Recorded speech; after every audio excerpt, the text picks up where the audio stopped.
हरिश्चंद्र सत्यवादी राजा हो, हरिश्चंद्र सत्यवादी राजा निज घर नीर भरे, कर्मा की रेखा न्यारी विधि करे नायक रे, कर्मा की रेखा न्यारी विधि करे नायक रे। राजा दशरथ के काल में सरवर नीर भरे, राजा दशरथ के काल में सरवर नीर भरे, लग्यो बाण राजा के हाथ राम ही राम करे, लग्यो बाण राजा के हाथ राम ही राम करे, कर्मा की रेखा न्यारी विधि नचारी नायक रे, कर्मा की रेखा न्यारी विधि नचारी नायक रे। गुरु वशिष्ठ महामुनि ज्ञानी लिख लिख लगन धरे, गुरु वशिष्ठ महामुनि ज्ञानी लिख लिख लगन धरे, सिया जी को हरण मरण दशरथ को बन बन राम फिरे, सिया जी को हरण मरण दशरथ को बन बन राम फिरे, कर्मा की रेखा न्यारी विधि नचारी नायक रे, कर्मा की रेखा न्यारी विधि नचारी नायक रे। पांच पंडु अधिक स्नेही मुनगर देखो बड़े, पांच पांडु अधिक स्नेही मुनगर देखो बड़े, जग आन सकाए मन में हरिवा की सागरे, कर्मा की रेखा न्यारी विधि नचारी नायक रे, कर्मा की रेखा न्यारी विधि नचारी नायक रे, कर्मा की रेखा न्यारी विधि नचारी नायक रे, कर्मा की रेखा न्यारी विधि नचारी नायक रे।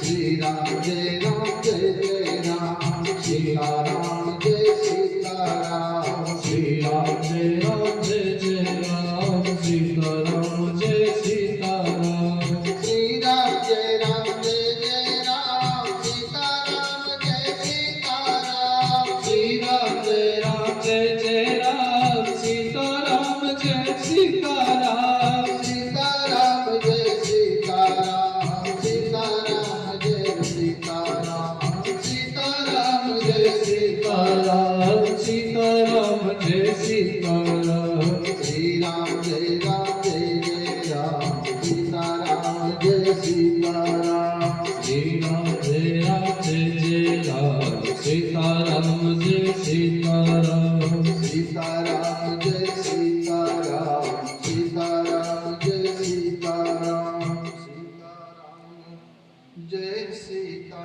राम, श्री राम जय राम जय जय राम। बोले गुरुमौर मैया की जय हो।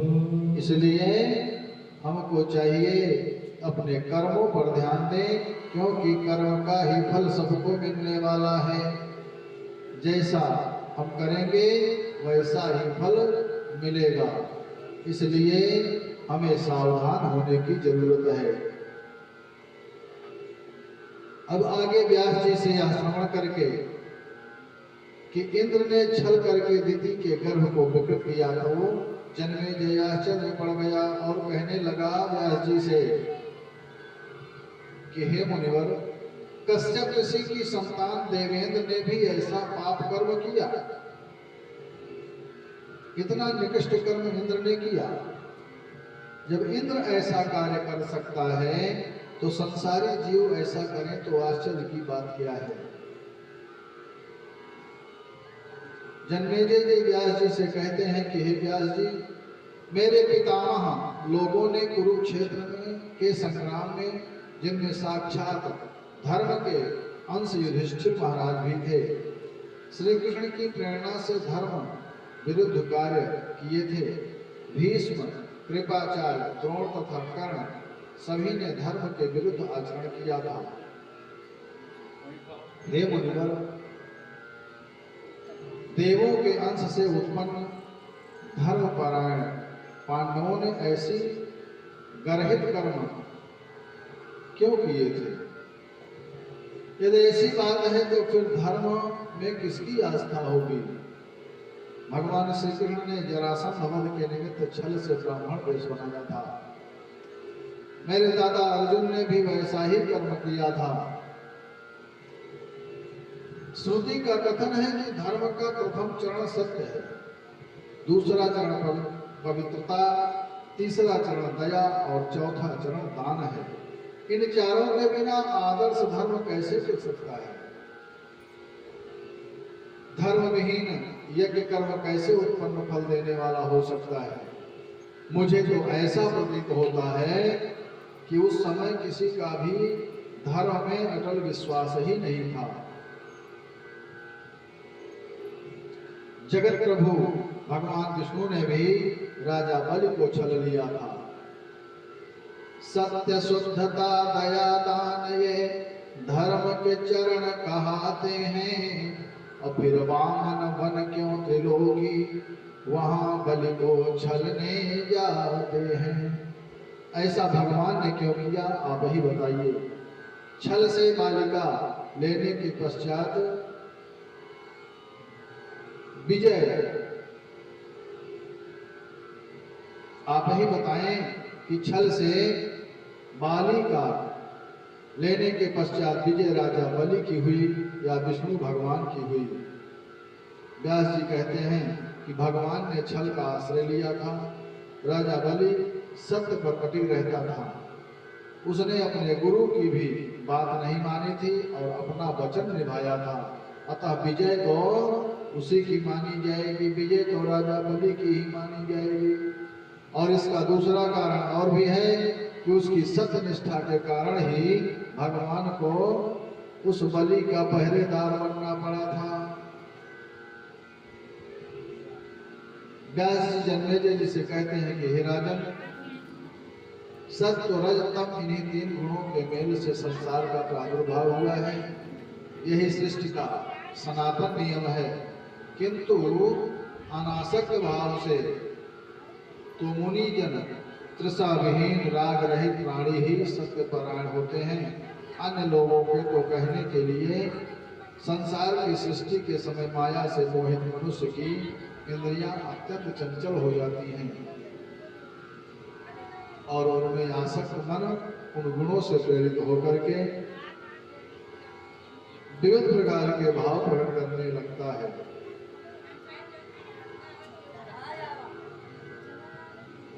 भवे महाराज मायया मोहितस्य वै इंद्रियाणि प्रमाथीनि तदासक्तं मनस्तथा। ब्रह्मा से लेकर के तृण पर्यंत अस्थावर जंगम सभी प्राणी माया के वशीभूत रहते हैं और वह माया उनके साथ क्रीड़ा करती रहती है। मानस में मानसकार भी कहते हैं कि मैं अर मोर तोर तय काया जेहि बस कीन्हे जीवन काया। गो गोचर जहाँ लगी मन जाई सो सब माया जाने हूँ भाई। हे राजन, प्राणी अपना कार्य सिद्ध करने के लिए असत्य का सहारा ले लेता है और उस समय इंद्रियों का चिंतन करते हुए जब मनुष्य अपना अभीष्ट नहीं पाता तो वह उसके लिए छल करने लगता है और छल करने के कारण पाप में प्रवृत्त हो जाता है। काम, क्रोध और लोभ मनुष्य के सबसे बड़े शत्रु हैं। इनके वश में होकर के मनुष्य अपने कर्तव्य और अकर्तव्य को भूल जाता है। मनुष्य यह भूल जाता है लोभ के कारण कि क्या करना चाहिए, क्या नहीं करना चाहिए। ऐश्वर्य बढ़ जाने पर अहंकार बढ़ जाता है। अहंकार से मोह उत्पन्न हो जाता है और मोह से मन में अनेक संकल्प विकल्प उठते हैं और मन में ईर्ष्या द्वेष उत्पन्न हो जाते हैं। मोह से ही आशा, तृष्णा, दीनता, दंभ और अधार्मिक भावना उत्पन्न हो जाती है। यज्ञ, दान, तप, व्रत, तीर्थ और नियम सभी अहंकार पूर्ण ही होते हैं। उनका अहंकार अहम भाव से किया गया कार्य शुद्ध अंतःकरण से किए गए कार्य जैसे नहीं होते हैं। कर्म करने वाले ऋत्विक, आचार्य आदि लोगों को जब चित्त शुद्ध होता है तभी पूर्ण फल प्राप्त होता है, और जब देश, काल, क्रिया, द्रव्य, कर्ता और मंत्रों की शुद्धता से ही पूर्ण फल प्राप्त होता है। अतः हे राजन, जब यह संसार पैदा ही अहंकार से हुआ है तब वह राग द्वेष से हीन कैसे हो सकता है। व्यास जी कहते हैं राजा जन्मेजय से कि हे राजन, जब देवता भी सदा ईर्ष्या युक्त द्रोह से भरे हुए और छल परायण रहते हैं तब मनुष्य तथा पशु पक्षियों की बात ही क्या है। यदि कोई द्रोह करने वाले से द्वेष करे तो समानता की बात है, लेकिन दोहन करने वाले तथा शांत स्वभाव वाले के प्रति विद्वेष रखना नीचता की बात है।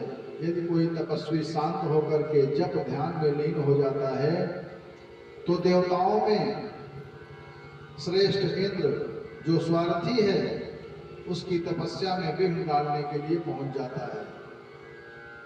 अतः हे राजन, धर्म की स्थिति में वासना प्रधान है। उसमें मलिनता आने पर धर्म भी मलिन हो जाता है। ब्रह्मा जी के हृदय से एक धर्म नाम का पुत्र उत्पन्न हुआ। व्यास जी राजा जन्मेजय से कहते हैं कि हे राजन, ब्रह्मा जी के हृदय से एक धर्म नामक पुत्र उत्पन्न हुआ। उसने दक्ष प्रजापति की 10 कन्याओं से विवाह किया था। उनके 4 पुत्र हुए, हरि, कृष्ण, नर और नारायण। ये 4 पुत्र उत्पन्न हुए। पुत्र सत्यव्रतधारियों में श्रेष्ठ थे।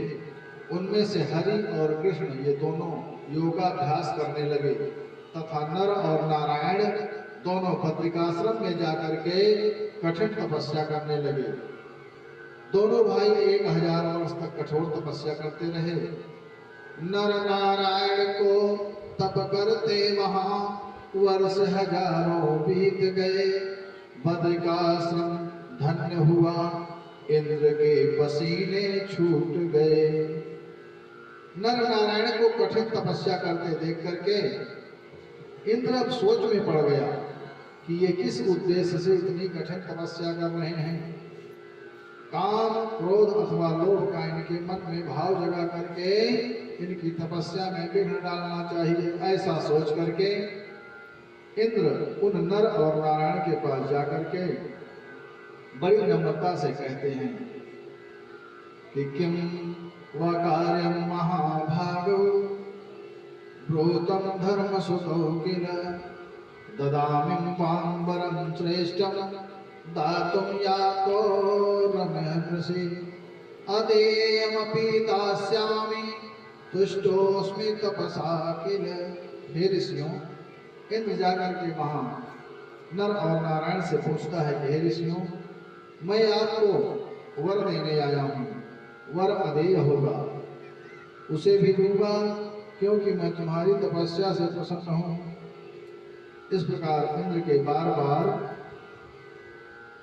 दान मांगने के कहने पर जब दोनों ध्यान मग्न ही रहे, नर और नारायण इंद्र की बातों को ध्यान नहीं दिए, तब इंद्र ने उनको भेड़िया, चीते और शेरों को उत्पन्न करके भयभीत किया। लेकिन व्याघ्र आदि के आक्रमण से भी जब दोनों तपस्वी हिले भी नहीं तो इंद्र हार मान करके वहां से जाकर के उनकी तपस्या में किसी भी प्रकार से विघ्न उपस्थित करने का विचार करने लगा। अब इंद्र जाकर के कामदेव को बुलाया है और कामदेव को बुला करके कहने लगा कि हे कामदेव, तुम बसंत और रति को लेकर के गंधमादन पर्वत पर अभी चले जाओ। इंद्र कहता है कामदेव से कि हे कामदेव और रति सुनो, तुम अभी बद्रिकाश्रम जाओ, दोनों मुनियों को मोहित कर तुम अमरावती तुरंत आओ। इंद्र के ऐसा कहने पर कामदेव कहता है कि हे देवराज, यदि वे दोनों ऋषि ब्रह्मा विष्णु शिव और सूर्य आदि का ध्यान जप कर रहे होंगे तो अवश्य ही आपका कार्य मैं सिद्ध कर दूंगा। आपके आदेश का पालन अवश्य ही होगा। अगर वे ब्रह्मा विष्णु और शिव सूर्य आदि की पूजा कर रहे होंगे तो, और यदि वे कामराज भी क्लीन का जप कर रहे होंगे, भगवती जगत जननी का ध्यान कर रहे होंगे, जप चिंतन कर रहे होंगे, तो उन पर मेरे बाणों का कोई भी प्रभाव नहीं पड़ेगा। इंद्र कहता है कि आप लोग किसी भी प्रकार से मेरे मन के भाव को पूर्ण करो जाकर के। कामदेव ने बसंत को रति के साथ लेकर के पर्वत पर आम, मैलसिरी, रम्य, साल, तसाल और महुए के सुंदर वृक्ष उत्पन्न करके फल फूलों से शोभायमान वातावरण कर दिया। चारों तरफ सुगंधमय और मोहक वातावरण उत्पन्न हो गया। लताएं वृक्षों पर चढ़ने लगी। कामदेव रति बसंत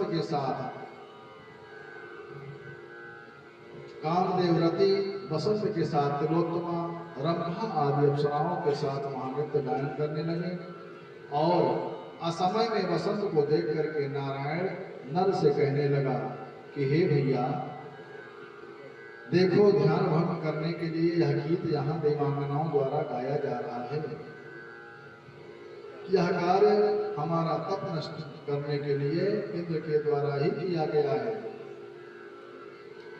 नारायण कहन लगे नर से, देखो ये कैसी माया है, और ले कामदेव अप्सराएं इस पावन वन में आया है।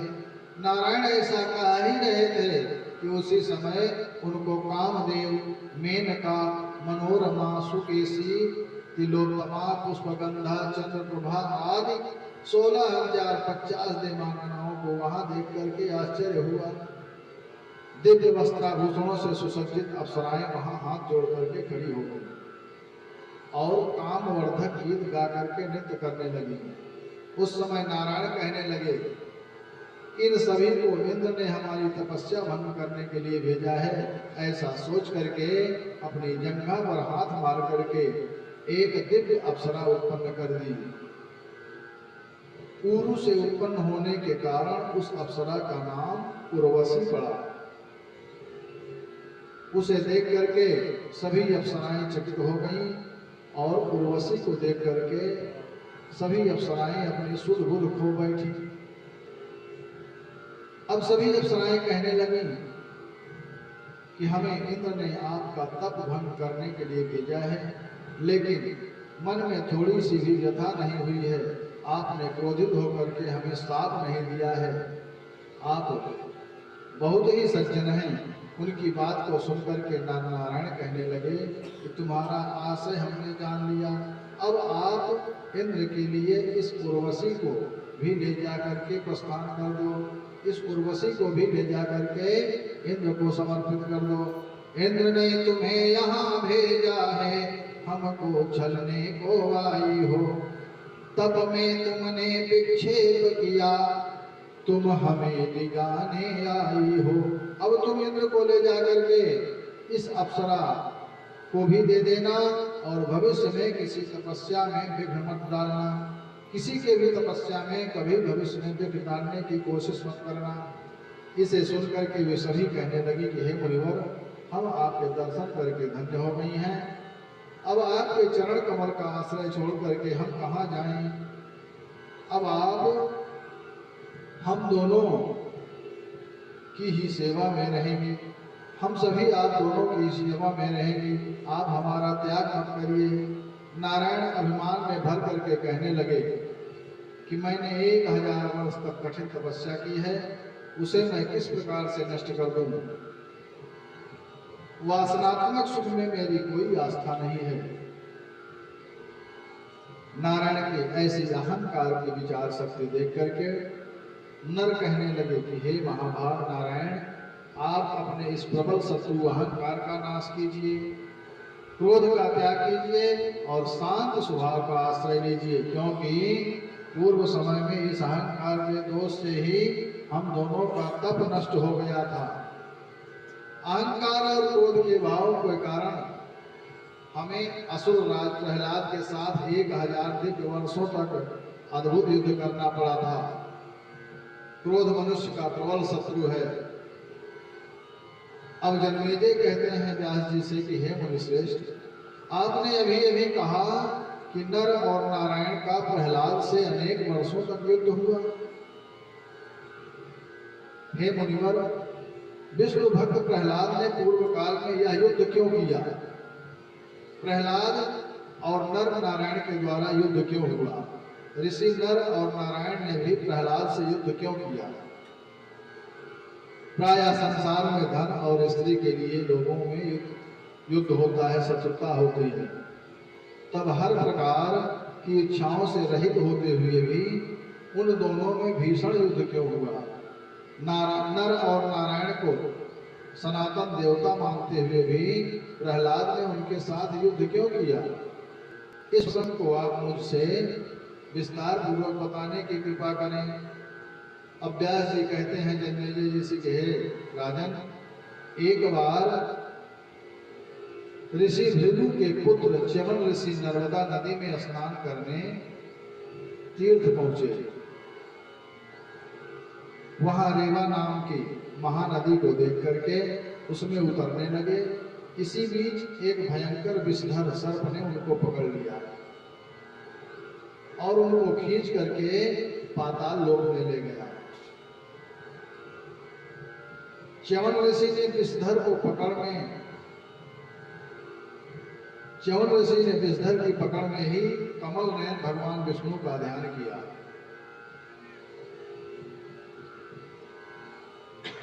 और इसके प्रभाव से वह विषधर विषहीन हो गया। पाताल में नाग कन्याओं ने च्यवन ऋषि का पूजन किया और इसके पश्चात वे मुनि श्रेष्ठ पातालपुरी में विचरण करने लगे। अब एक दिन भक्त प्रवर प्रहलाद जी ने च्यवन ऋषि को अपने नगर में विचरण करते हुए देखा। मुनिवर को देख करके प्रहलाद ने उनकी पूजा की और उनसे पूछा कि पाताल लोक में आपके आगमन का क्या कारण है? आप किस कारण से पाताल लोक में आए हुए हो? आप मुझे बताने की कृपा करें। प्रहलाद पूछने लगे कि क्या आप के हमसे द्वेष मानने वाले इंद्र आदि देवताओं ने भेजा है आपको? च्यवन ऋषि ने कहा कि मुझे इंद्र से कोई लेना देना नहीं है। आप भगवान के भक्त हैं और मैं भी प्रभु की आराधना करता हूँ। एक भक्त का प्रारब्धवश दूसरे भक्त से मिलन हुआ है और जब दो हरि भक्त मिलते हैं तब उस समय अत्यंत आनंद का वातावरण हो जाता है। जन्मेजय जी ने इसे सुन करके संत च्यवन ऋषि को पुष्प भेंट किए। संतों के संबंध में मानसकार भी लिखते हैं कि अमित बोधयनीहित भोगी असत्य सार कवि कोविद जोगी सावधान मानद मदहीना धीर धर्म कवि परम प्रवीणा। इसके पश्चात प्रहलाद जी कहते हैं कि हे मुनिश्रेष्ठ, पृथ्वी पाताल और आकाश में कौन कौन पवित्र तीर्थ हैं उनके संबंध में मुझे बताइए। तब च्यवन ऋषि कहते हैं, च्यवन उवाच मनोवाक्काय शुद्धानां राजस्तीर्थं पदे पदे तथा मलिन चित्तानां गंगा पिकी कटाधिका। च्यवन ऋषि कहते हैं कि हे राजन, मन वचन कर्म से शुद्ध प्राणियों के लिए तो पग पग ही तीर्थ हैं। जिन प्राणियों का मन शुद्ध है, वचन शुद्ध है, कर्म अच्छा है, उन प्राणियों के हर पग पर तीर्थ है, किंतु दूषित मन वाले, जिनका मन दूषित है, जिनका कर्म दूषित है, दूषित मन वाले प्राणियों के लिए तो गंगा भी मगध से अधिक अपवित्र हो जाती है। प्रथमं मनसा शुद्धे कर्तव्या शुभमेच्छता, शुद्धे मनस द्रव्यस्य शुद्धिर्भवति नान्यथा।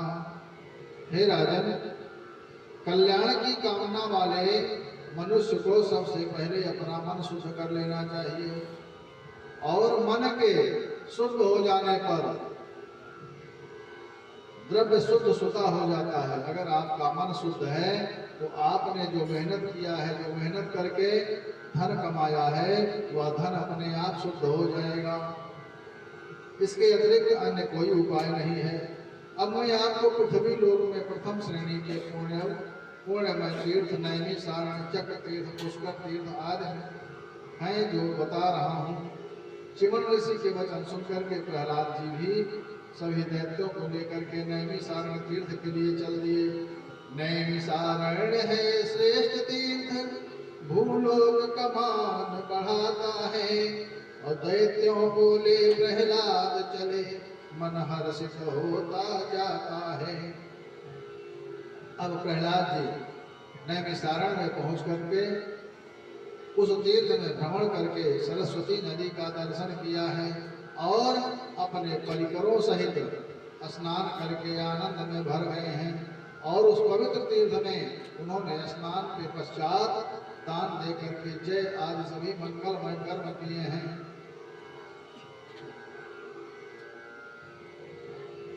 अब व्यास जी कहते हैं जन्मेजय से कि हे राजन, नैमिषारण्य में पहुंच करके भक्तराज प्रहलाद ने वहां पर अत्यंत तीखे अनेक प्रकार के बाण देखे, और उन बाणों को देख करके सोचने लगे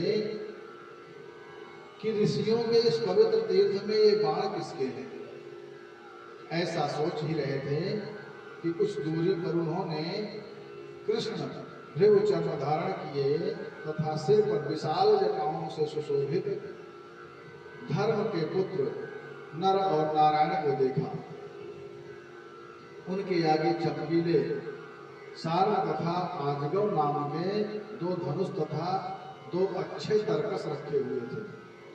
यह देख करके प्रहलाद कहने लगे कि आप दोनों ने धर्म को नष्ट करने वाला पाखंड क्यों कर रखा है।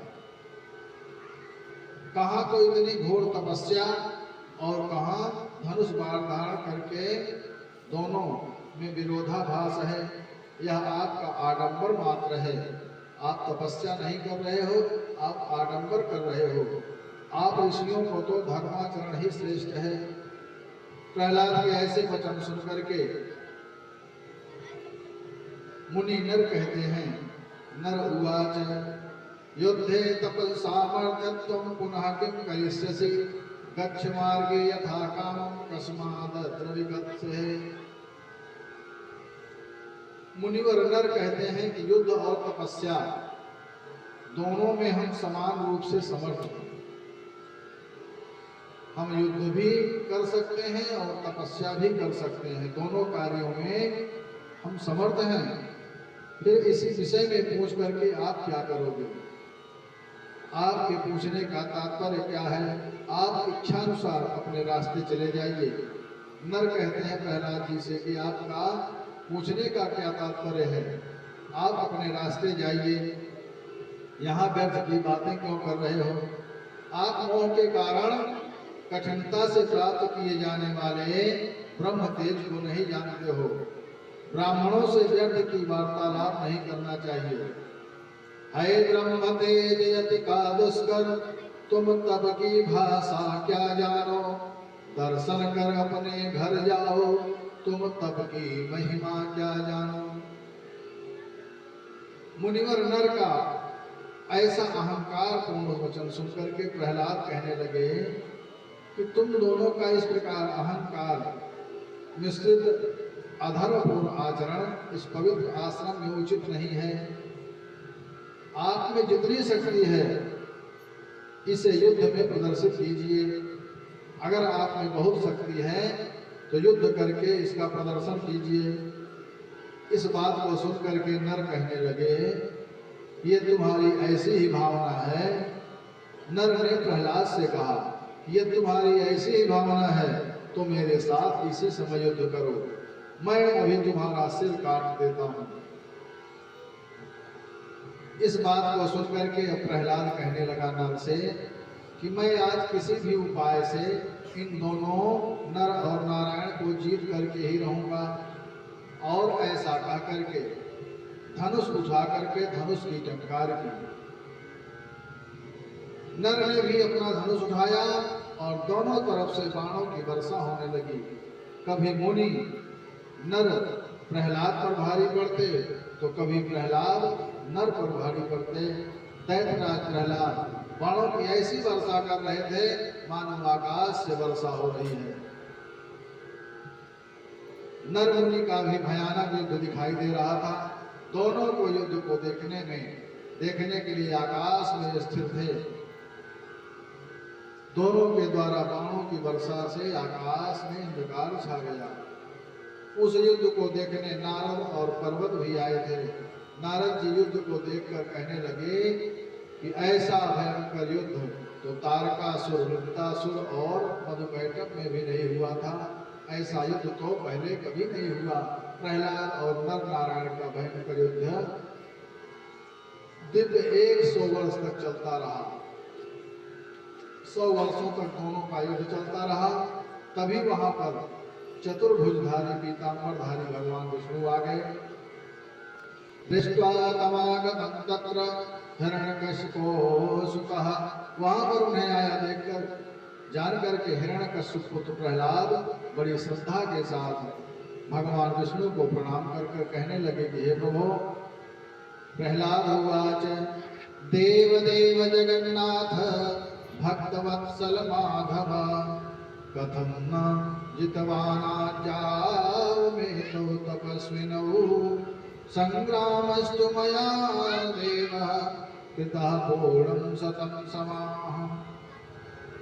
प्रहलाद कहने लगे कि हे देवों के देव, हे भक्तवत्सल, मैं इस समय इन दोनों तपस्वियों को युद्ध में क्यों नहीं जीत पा रहा हूं। मैंने देवताओं के पूरे 100 वर्ष इनके साथ युद्ध किया, फिर भी ये जीते नहीं जा रहे हैं। मुझे यह महान आश्चर्य है। भगवान विष्णु कहते हैं प्रहलाद से कि हे भक्त, ये दोनों सिद्ध पुरुष हैं और ये मेरे अंश से आविर्भूत हुए हैं, मेरे अंश के ही अवतार हैं। अतः इन्हें न जीत पाने में कोई आश्चर्य नहीं है। नर नारायण नाम के इन तपस्वियों को तुम नहीं जान सकते और न जीत ही सकते हो। अतः तुम इनसे विरोध त्याग करके अपने वितल लोक को चले जाओ। भगवान के कथनानुसार प्रहलाद अपने लोक को चले गए और नर नारायण पुनः अपने तप में संलग्न हो गए। अब जन्मेजय जी कहते हैं व्यास जी से कि हे व्यास जी, नर नारायण जो विष्णु के अवतार थे, विष्णु के अंश रूप थे, उन्होंने अपनी तपस्या त्याग करके प्रहलाद से युद्ध क्यों किया। युद्ध के कारण तो स्त्री, युद्ध का कारण तो स्त्री, धन और जमीन जायदाद होते हैं। फिर उन विरक्त तपस्वियों ने युद्ध करके अपनी तपस्या छीण क्यों की। आज तक संसार में कभी भी कोई युद्ध अहंकार के अभाव में नहीं हुआ है। अगर किसी के अंदर अहंकार नहीं है तो युद्ध कोई नहीं करेगा। इसका कारण यह है कि नर और नारायण दोनों के अंदर अहंकार आ गया था। फिर तपस्वियों के मन में अहंकार का उदय क्यों हुआ। आप कृपा करके मेरे इस संशय को दूर कीजिए।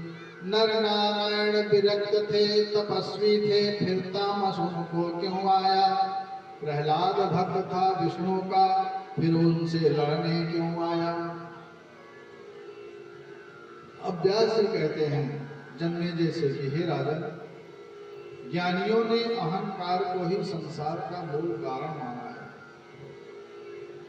फिर वे शरीरधारी मुनि अहंकार का त्याग करने में कैसे समर्थ हो सकते हैं। तप, दान तथा यज्ञ सात्विक अहंकार से होते हैं, राजस और तामस अहंकार से कलह उत्पन्न होता है। संसार में छोटी बड़ी सभी क्रियाएं अहंकार के बिना संभव नहीं हैं। अतः जिस अहंकार से संसार निर्मित है उसके बिना उसके प्राणी कैसे रह सकते हैं। यह संसार ही अहंकार से उत्पन्न हुआ है। जब ब्रह्मा विष्णु और शिव भी अहंकार युक्त रहते हैं तब अन्य प्राणियों और मुनियों की बात ही क्या है।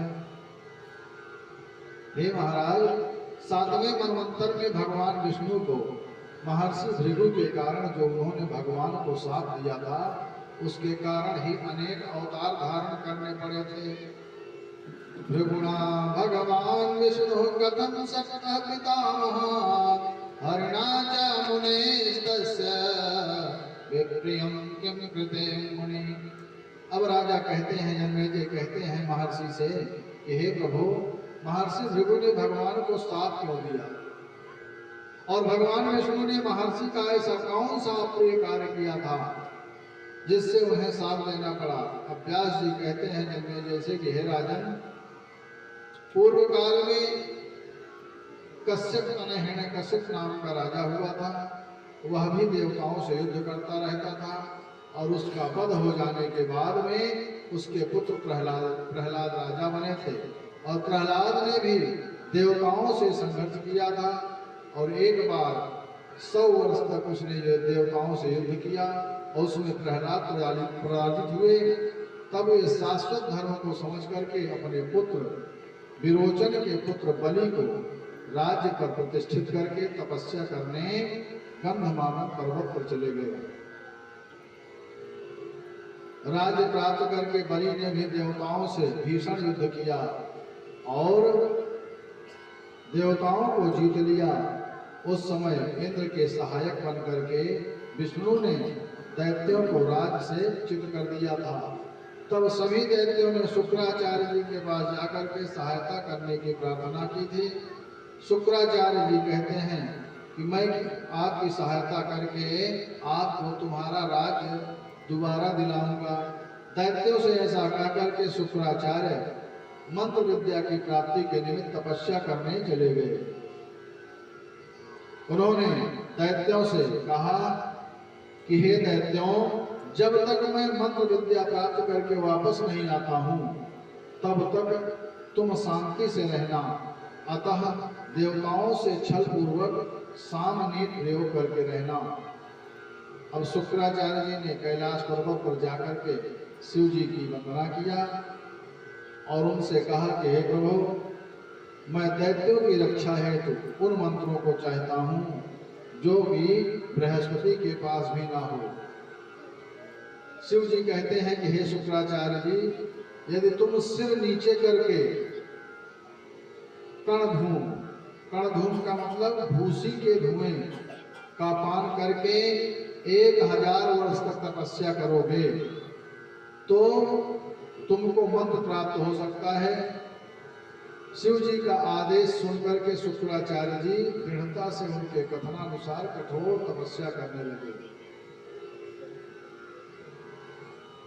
शुक्राचार्य जी को तपस्या करते देख करके देवताओं ने सेना लेकर के दानवों को घेर लिया और कहने लगे कि तुम्हारे हितैषी, तुम्हारे रक्षक शुक्राचार्य दिव्य मंत्र प्राप्त करने के लिए कठिन तपस्या कर रहे हैं।